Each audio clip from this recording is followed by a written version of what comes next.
Bom, eu sou brasileiro, eu nasci em Brasília e minha mãe trabalhava no Itamaraty e quando eu tinha 7 anos, ela veio aqui para o Chile trabalhar no consulado. O Chile, com suas paisagens deslumbrantes e rica cultura, é um país que encanta a todos. Conhecido por sua longa costa no Pacífico, vinícolas renomadas e uma história vibrante, o Chile também se destaca no cenário audiovisual. E é nesse cenário que um brasileiro vem ganhando destaque. José Fonseca, um talentoso roteirista, está conquistando o público chileno com suas histórias envolventes e criativas. Aí a família toda veio para cá, eu me formei acá, estudei aqui, é, depois estudei cinema e com a especialidade de roteiro e direção também, mas me dediquei principalmente ao roteiro. Quando eu estava saindo da escola de cinema, é, eu fiz um curso no Canal 13. O Canal 13, ele é muito conhecido por os remakes brasileiros que eles fizeram nos anos 80 e 90, né? Também o Televisão Nacional também fizeram muito remake do Cassiano Gabus Mendes. E eles já tinham deixado de comprar os textos brasileiros e estavam já fazendo um investimento nos autores locais, que tinha muito pouquinho ainda. Quer dizer, tinha o Moya Grau, que é o autor de La Madrastra, que é uma novela muito conhecida, inclusive no Brasil, né? Fizeram muitas versões e tudo. E tinha também o Sergio Vodanovic e o Fernando Aragón. Mas era uma geração já nos anos 2000, era uma geração, quer dizer, a Moya Grau já estava morto, e o Vodanovic acho que também, e só sobrava o Fernando Aragón, que foi o que fez o curso no qual eu participei. Nesse curso, eu me destaquei muito principalmente porque eu tive uma boa relação com o Fernando também. A gente terminou sendo amigos, né? E depois ele foi chamado para escrever uma novela, uns 2 anos depois, foi chamado para escrever uma novela no Canal 13 e me chamou também para ser parte da equipe. Essa novela não foi muito bem, é uma das novelas que tem menos audiência na história da televisão chilena, mas foi muito positivo para mim porque é, desde que eu comecei a trabalhar nessa novela, eu conheci também outras pessoas que depois me foram chamando para outros trabalhos e foi avançando a coisa. Basicamente, aqui no Chile tem muito pouco roteirista, porque também tem muita pouca produção. Naquela época, só 2 canais produziam. Hoje é pior, agora só produz um. Naquela época, 2 canais produziam e só produziam 4 novelas ao ano.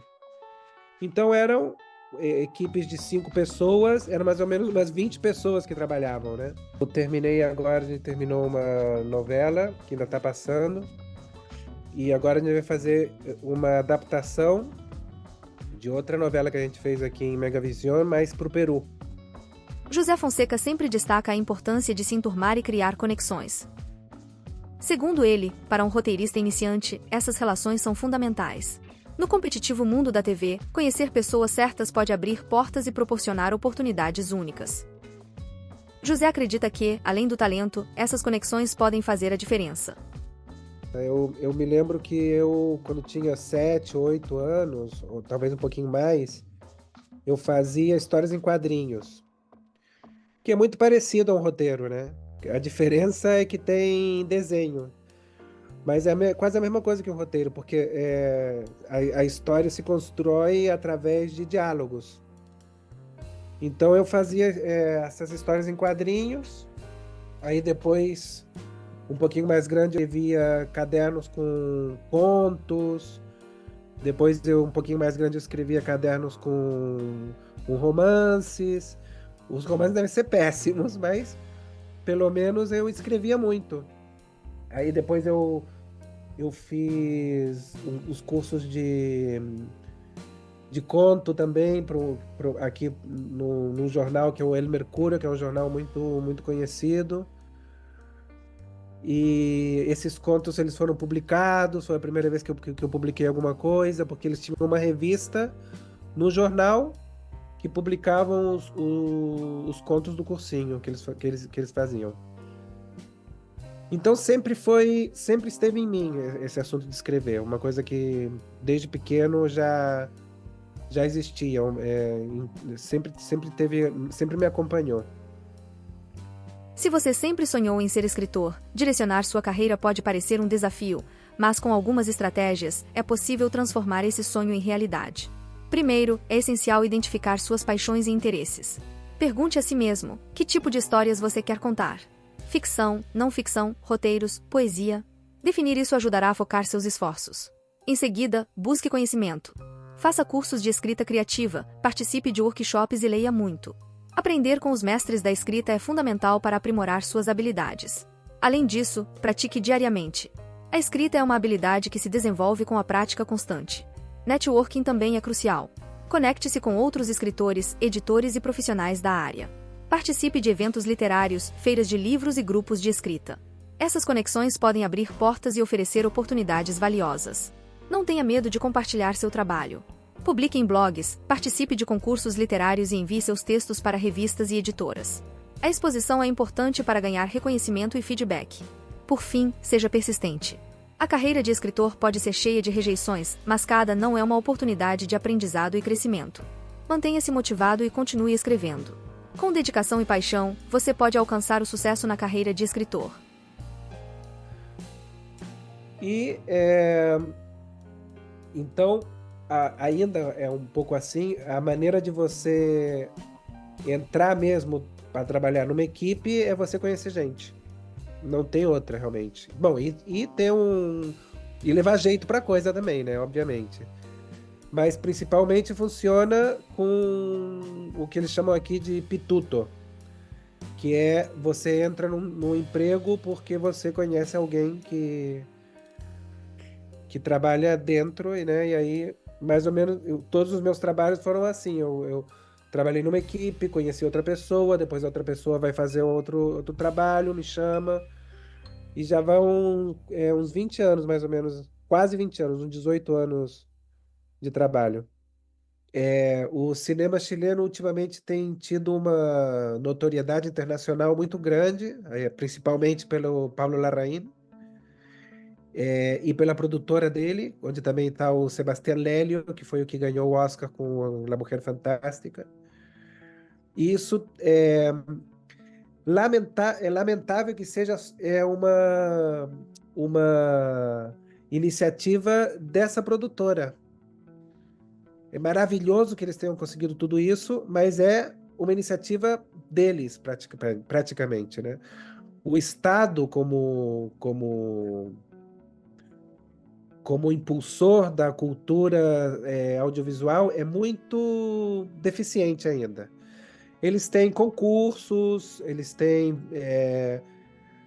Mas não passa disso, né? Eu acho que a gente tem muito que aprender do Brasil nesse sentido, que por exemplo, essa lei que se aprovou agora de cotas no streaming. Aqui não existe isso, né? Não tem quota no streaming, não tem quota nas salas de cinema, não tem quota nem na televisão aberta. E então, a realidade é que com essa crise de audiência, a produção, não só na televisão, senão com a produção em geral, tem diminuído muito. Teve também pandemia, a gente antes da pandemia estava passando por uma crise social muito grande. Então, tudo isso fez com que a produção diminuísse bastante. Então, como é um país pequeno, é muito difícil ter uma indústria cinematográfica, né? Eu gostaria, assim, de participar, mas funciona muito parecido com o que eu te expliquei da televisão, é o pituto. É aquela panelinha, né, que chamou lá no Brasil. São sempre as mesmas pessoas que fazem cinema, ou sempre as mesmas pessoas que fazem série, sempre são as mesmas pessoas que fazem novela. E são todos muito poucos. São muitas poucas pessoas que fazem. Porque é um país pequeno e é um país que não consegue se sustentar. A diferença do Brasil não consegue se sustentar dependendo do seu próprio mercado. Eles têm a única maneira a novela é a única que consegue. Mas a única, inclusive assim, eles estão tentando se internacionalizar um pouco. A única maneira é a coprodução ou se internacionalizar. Aqui no Chile, a teledramaturgia, assim como se conhece até hoje, ela partiu nos anos 80 com La Madrastra. Tinha algumas experiências antes disso, mas muito solitárias, não tinha nenhuma continuidade, né? Foi com o Canal 13 que eles fizeram esse texto do Arturo Maria Grau, fizeram La Madrastra, que é uma espécie assim como o Selva de Pedra do Chile, né? Teve 100% de audiência, todo mundo queria saber quem matou Patrícia. Foi um antes e um depois. A partir daí, teve uma influência muito grande da novela brasileira. Também pelo fato do Herval chegar nessa época, mais ou menos. Ele, inclusive, dirigiu uma novela aqui no Chile. Acho que é La Gran Mentira, que não tem nada a ver com a Grande Mentira, acho que tem uma do Silvio de Abreu, né? Não sei. Mas não tem nada a ver. Bom, a novela, ela aqui no Chile, ela tem esse parentesco com a novela brasileira no sentido da forma. Também as eras do remakes, que eles pegaram quase todas as novelas do Cassiano Gabus Mendes, se eu não me engano. Acho que só faltou o Mapa da Mina e Que Rei Sou Eu e Meu Bem, Meu Mal. O resto foi tudo adaptado. Então, eu acho que pelo fato de ser essa espécie de irmão mais novo da novela brasileira, também herdou esse espírito que tem a novela brasileira, que é o espírito como você falou, de trincheira, de identificação, de, de tentar mostrar a cultura do país. Essa lógica também de mostrar acho que era Manchete ou Benedito, não me lembro, mostrar o Brasil que o Brasil não conhece. Aqui no Chile também tem um pouco disso. Eles fizeram muitas novelas na Ilha de Páscoa, em Chiloé, no deserto de Atacama, ou mais ou menos nessa região, em Valparaíso. Nos anos 90, eles começaram a sair de Santiago com esse objetivo de mostrar a cultura chilena para o resto do país. Então, eu acho que também tem isso. Nos anos 90 foi o auge disso. Nesse momento, a gente está vivendo uma espécie de crise que eu acho que está em todo mundo, né? Que as audiências diminuíram muito e hoje só tem um canal que está produzindo novela e esse canal ainda mantém esse espírito. Por exemplo, a novela que a gente fez, que a gente acabou de terminar agora, ela acontece em Porto Octay. Então ele tenta mostrar a paisagem, os costumes, enquanto conta uma história clássica de novela, mas nesse cenário, né? Então continua sendo, se bem não tem o impacto que tinha nos anos 90, continua sendo o único lugar onde o país é mostrado de uma maneira fictícia na televisão, né? O processo criativo de um roteirista é fascinante. Ele começa com uma ideia. Essa ideia pode vir de qualquer lugar, uma conversa, um livro, um filme. O importante é estar sempre atento e aberto a novas inspirações. Austin Kleon, autor de Roube como um Artista, nos ensina que nada é original. Tudo é uma mistura de influências. Por isso, o roteirista deve coletar ideias de diferentes fontes. Ler muito, assistir a filmes, ouvir músicas, visitar exposições. Tudo isso alimenta a criatividade. Depois de coletar ideias, é hora de organizar. O roteirista cria um esboço da história. Define os personagens, o enredo, os conflitos. É como montar um quebra-cabeça. Cada peça precisa se encaixar perfeitamente. A escrita do roteiro é a próxima etapa. Aqui, o roteirista transforma o esboço em cenas e diálogos. É um trabalho detalhado e minucioso. Cada palavra conta. Cada cena deve avançar a história. Clown também fala sobre a importância da rotina. Ter um horário fixo para escrever ajuda a manter a disciplina. A criatividade precisa de espaço para florescer, mas também de estrutura. Revisar é essencial. O roteirista lê e relê o texto, ajustando o que for necessário. Às vezes, é preciso reescrever cenas inteiras. O objetivo é sempre melhorar a história. Compartilhar o trabalho é um passo importante. Mostrar o roteiro para outras pessoas, receber feedback. Isso ajuda a ver a história de diferentes perspectivas e a identificar pontos fracos. Clown destaca a importância de se conectar com outros criativos. Essas conexões podem trazer novas oportunidades e colaborações. Por fim, o roteirista deve ser persistente. O caminho pode ser cheio de desafios e rejeições. Mas cada obstáculo é uma chance de aprender e crescer. A paixão pela escrita é o que mantém o roteirista motivado. O processo criativo é único para cada roteirista. Mas com inspiração, disciplina e persistência, é possível transformar ideias em histórias incríveis.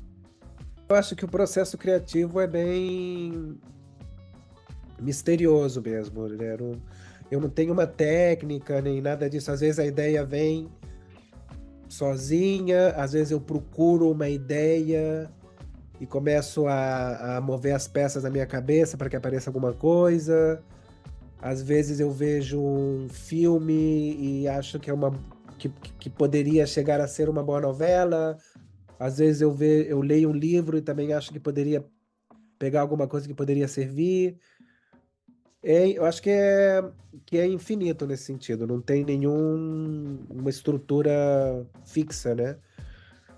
Com respeito ao processo da escritura mesmo, né? Quando eu sou colaborador, que a experiência mais grande que eu tenho mesmo é como colaborador.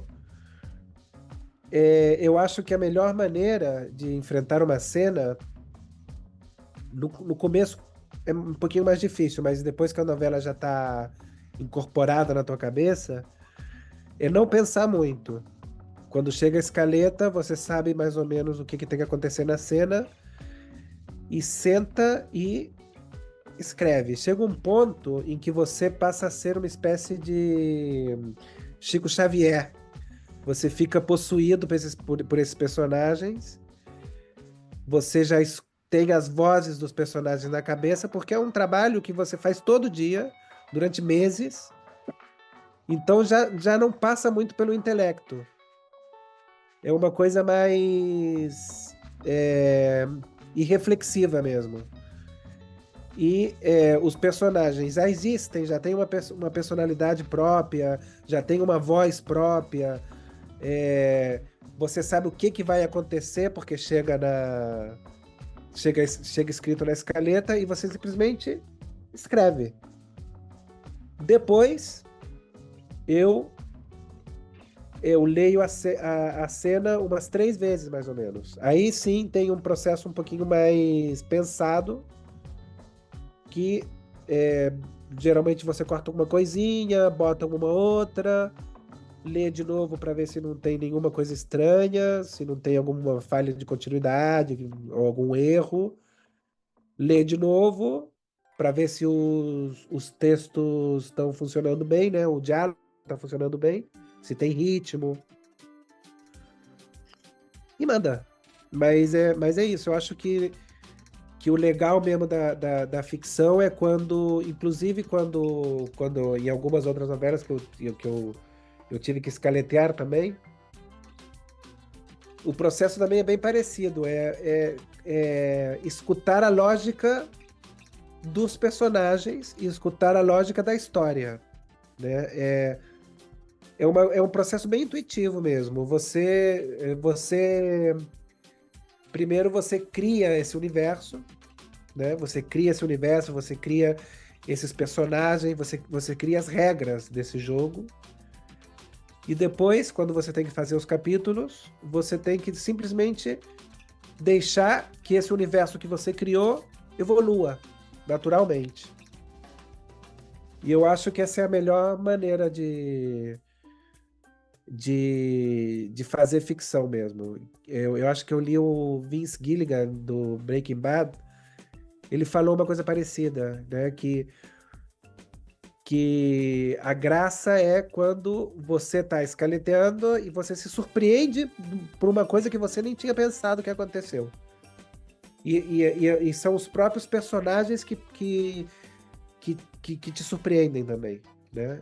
Não é uma coisa que você decide às vezes. Às vezes a história te leva para um lugar e você tem que saber escutar a história e seguir essa história. Parece uma coisa meio um pouco mística, mas é assim mesmo que acontece.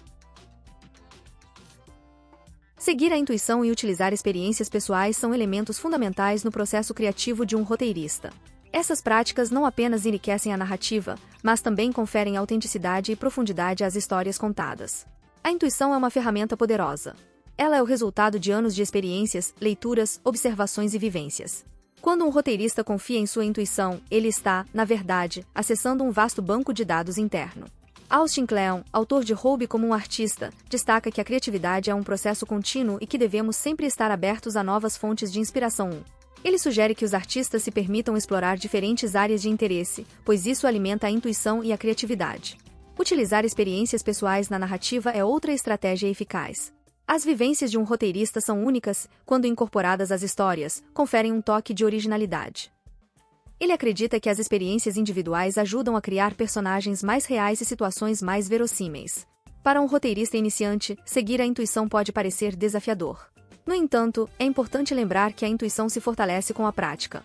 Escrever diariamente, mesmo que sejam pequenos trechos, ajuda a desenvolver essa habilidade. Além disso, é essencial estar sempre atento ao mundo ao redor. Cada conversa, cada livro lido, cada filme assistido pode ser uma fonte de inspiração.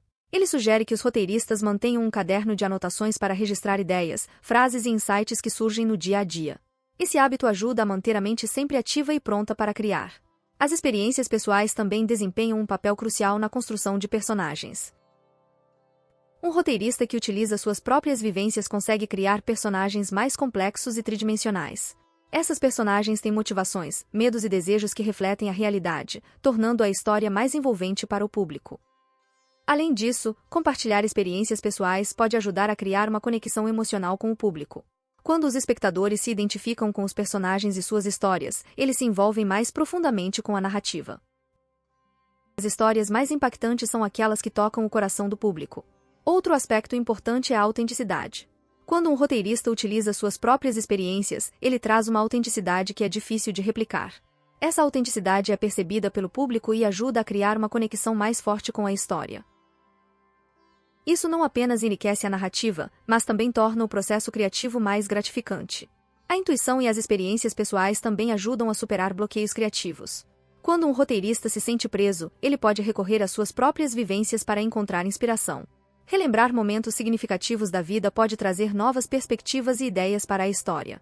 Além disso, confiar na intuição pode ajudar a tomar decisões criativas que, à primeira vista, podem parecer arriscadas, mas que acabam enriquecendo a narrativa. Por fim, é importante lembrar que o processo criativo é único para cada roteirista. Não existem regras rígidas a serem seguidas. O mais importante é encontrar um equilíbrio entre a intuição e as experiências pessoais, e permitir que esses elementos guiem a criação da história. Hoje, a inteligência artificial é insuficiente. A inteligência artificial hoje é como uma espécie de secretária, que você pode pedir ajuda. Eu, por exemplo, escrevo muito rápido, porque novela é uma coisa que você tem que escrever rápido, tem que entregar o roteiro rápido. Escrevo, aí depois eu jogo na inteligência artificial para ela corrigir os erros não só de ortografia, principalmente de... Como é que fala em português? Aqui é tipeo. Quando você erra, em vez de botar uma F, você bota uma G. Antes eu que corrigia isso, né? Aí eu perdia muito tempo, eu escrevia primeiro para não ficar travado. Escrevia, depois eu olhava o texto e tinha que voltar para trás para corrigir esse tipo de coisa. Hoje eu jogo no ChatGPT, ele corrige, eu só vejo se ele corrigiu certinho, se não tem nenhum erro, então faz que o meu trabalho seja mais rápido, tá entendendo? Que no caso da novela é super importante, porque novela você tem que escrever rápido, porque se grava rápido, porque é tudo rápido. Então, nesse sentido, eu acho uma grande ajuda, realmente, né? Me ajuda muito. Agora, eu, para provar, já pedi para ele escrever uma cena, por exemplo, só para ver como é que funciona. E é péssimo, porque ele não tem o contexto dos personagens, eles não sabem quem são esses personagens, ele não sabe para onde vai esse qual é a maneira de falar desse personagem. Então ele faz uma coisa muito genérica que não serve para nada. Não serve para nada. Você pega aquele texto que realmente não serve, joga fora e melhor, é mais fácil você fazer. Então, hoje eu acho que é uma grande ajuda para o roteirista, mas eu não sei como é que vai evoluir. Porque isso na inteligência artificial de texto é assim, mas a inteligência artificial, não sei se você já viu, que gera vídeo, é uma coisa impressionante, né? Se eu fosse dono de uma agência de marketing, eu acho muito mais prático escrever o comercial e a inteligência artificial já fez o comercial e eu não tenho que contratar ninguém, né? Eu acho que isso eu acho mais assustador pelos exemplos que eu já vi hoje. Tem uns vídeos rolando que você fica realmente impressionado com a capacidade de fazer uma coisa realista. Então aí eu acho que o que pode morrer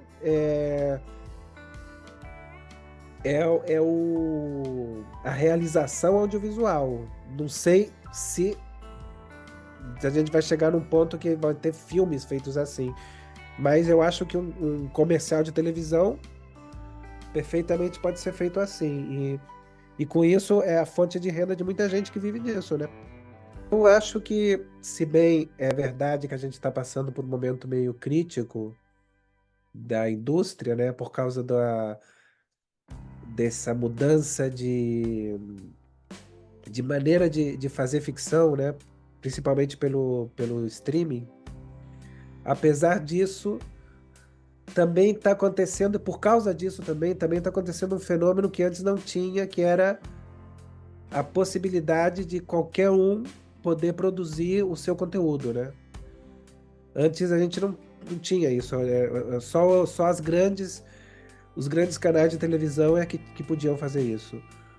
Hoje, qualquer um pode pegar o celular e gerar o conteúdo que quiser.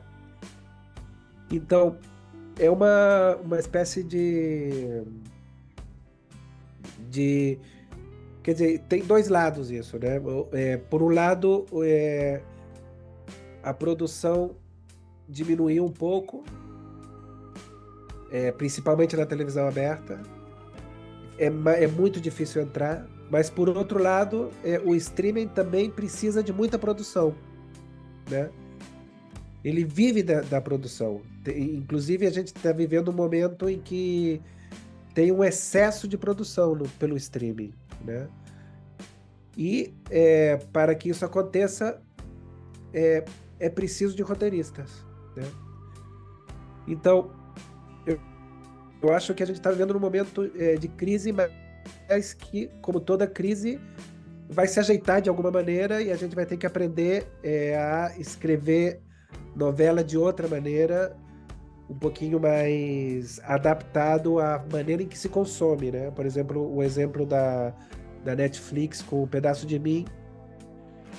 Eu acho que é um pouco isso, né? Essa procura por fazer de outra maneira uma coisa que a gente já sabia fazer durante 50 anos, agora estamos aprendendo a fazer de outra maneira. Então, para aquela pessoa que está começando, eu acho que, falando desde a minha experiência, os dois conselhos que eu posso dar Escreva, escreva, escreva, escreva, escreva e tenha amigos. Eu acho que são duas coisas muito importantes, porque o escritor, ele é muito isolado, né?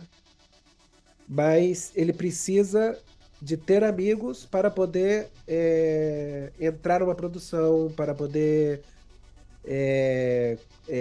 ser chamado, né? Então, eu acho que essas duas características são muito importantes. Você tem que escrever muito, sem medo, sem pensar muito, botar para fora, escrever, escrever, e ao mesmo tempo é, se relacionar, falar com as pessoas, ir para os cursos, conhecer gente.